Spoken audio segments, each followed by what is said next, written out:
This explainer is brought to you by CERT Fuel. Before we jump in, you should definitely check out certfuel.com for a full Series 3 course. They've got adaptive study quizzes, smart flashcards, and unlimited practice exams that are weighted exactly like the real thing. Highly recommend it. Okay, today we are tackling a critical and honestly often confusing options and futures mechanic: how to protect short futures. We're going to dive deep into the why behind the math so you can recall it flawlessly under the pressure of exam conditions. Let's get right into it. Section 1. Trey's Naked Short Nightmare. I want you to picture this. Meet Trey the trader.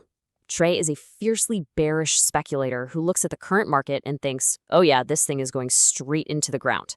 So Trey takes on a naked short futures position. That means he sold a contract without holding the underlying asset and without any protective hedge in place at all. Now, he makes a killing if the market crashes. But what if prices skyrocket? His losses are absolutely unlimited because the price can theoretically keep going up to infinity. Trey's essentially standing in a house with no roof during a Category 5 hurricane where it's raining upside-down bowling balls.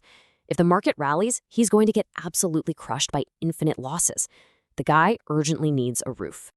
All right, I want you to literally pause the explainer right now. Seriously, take a second and think about it. How do you build a financial roof over an infinite upside rally? What specific option gives Trey the exact protection he needs to stop those upside-down bowling balls? Have your answer ready? Let's see if you nailed it. The answer is you buy a call, specifically a call option at or near the futures level. A call gives the buyer the right to buy the underlying asset at a specific strike price. By buying this call, Trey is effectively nailing a sturdy, impenetrable roof right over his bottomless pit of risk. No matter how crazy high the market goes, Trey can just exercise his call to buy at his locked-in strike price, thereby closing out his short futures position. Boom! That runaway loss is permanently capped. Yes, he has to pay a premium, a cash fee up front, but that premium is a tiny fixed price to pay for literally infinite protection. Section 2. Building the synthetic put. Let's look at exactly how buying this long call fundamentally transforms Trey's risky short position into something entirely different. Imagine the market rallies. Trey's short future starts bleeding money fast. But wait, his long call option starts gaining value above the strike price. Those gains completely offset his future's losses. His loss is suddenly, mathematically, absolutely limited. Now imagine the market falls, which, remember, is exactly what Trey wanted in the first place. The short future prints a massive profit, while his call option just quietly expires worthless. He still gets his substantial profit on the decline, minus the little premium he paid up front for the insurance. So think about what we just built here. We have a position with a strictly limited loss on a rally and a substantial profit on a decline. Does that sound familiar?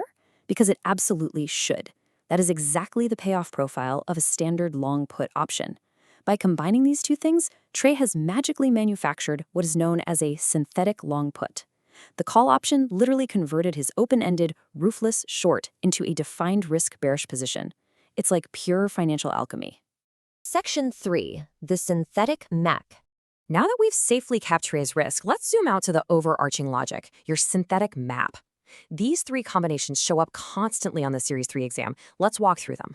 First, as we just saw, if you hold short futures, you add a buy-call option, which results in a synthetic long put. The why? You cap the short's unlimited upside risk but keep the downside profit. Second scenario, if you hold long futures, you are terrified of the market dropping. Imagine Fiona the farmer holding long futures on her corn crop. If corn prices crash, Fiona's farm is ruined. So what does she do? She buys a put option to pour a solid concrete floor under her position. That results in a synthetic long call. Third scenario, long futures, but you sell or write a call. That creates a covered call, which has the payoff of a synthetic short put. Why do this? Well, if you only expect small market moves, you collect the option premium to cushion small declines, but you willingly cap your upside profit at the strike price. The golden rule here? The option you add must always fix the exact risk the futures position is worried about. To make sure this really sticks, I want you to memorize this exact memory aid from our source text, word for word. Take a breath and lock this into your brain. Ask which move each futures leg fears. A short fears the rally up, so it buys a call as a ceiling. A long fears the drop down, so it buys a put as a floor. The option you add is insurance against the direction that hurts. I'll say it again. Memorize that word for word to ensure you immediately spot the wrong, flipped answers on test day. If an exam scenario passes only one direction of this logic, you know for a fact it's a trap. Section 4. Exam Traps and Gotchas.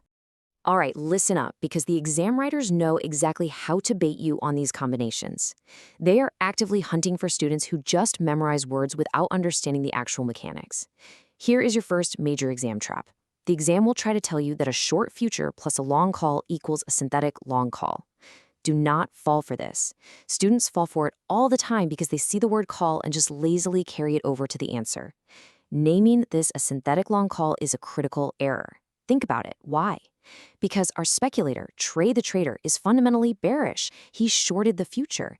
Therefore, the synthetic outcome absolutely must match the bearish single option, which is the put. If you answer synthetic long call, you are completely inverting Trey's market view. And here is exam trap number 2. The question might ask how to protect a short future and offer buy a put as a very, very tempting choice. Think back to our memory aid. The option is insurance against the direction that hurts. A short future fears a rally. Adding a put option here is literally like pouring gasoline on a fire. You are just doubling down on the bearish side. A put gains value when the market drops, which Trey's already profiting from. He doesn't need a concrete floor underneath him. He wants to go down. He desperately needs a roof above him to stop those upside-down bowling balls. You absolutely must buy a call to protect a short. Let's tie this all together with the underlying math. This entire concept is just put-call parity expressed in words. Put-call parity tells us that a long call and a short put at the same strike equal a long future. If you think about simple algebra, A plus B equals C. I want you to process this slowly. That means any two of these specific components, long future, long call, long put, can be rearranged across the equal sign to manufacture the third. This mathematically proves exactly why combining a short future and a long call guarantees the creation of a put. The algebra simply demands it. So, I'm going to leave you with this final provocative thought. If any two components of put-call parity mathematically rearrange into the third, how many unique synthetic structures can you instantly deduce on exam day just by moving one piece of the puzzle? Mastering this single foundational relationship unlocks the key to navigating every single risk scenario the exam throws your way, without having to brute force memorize every single table. Keep that in mind, keep practicing, and good luck.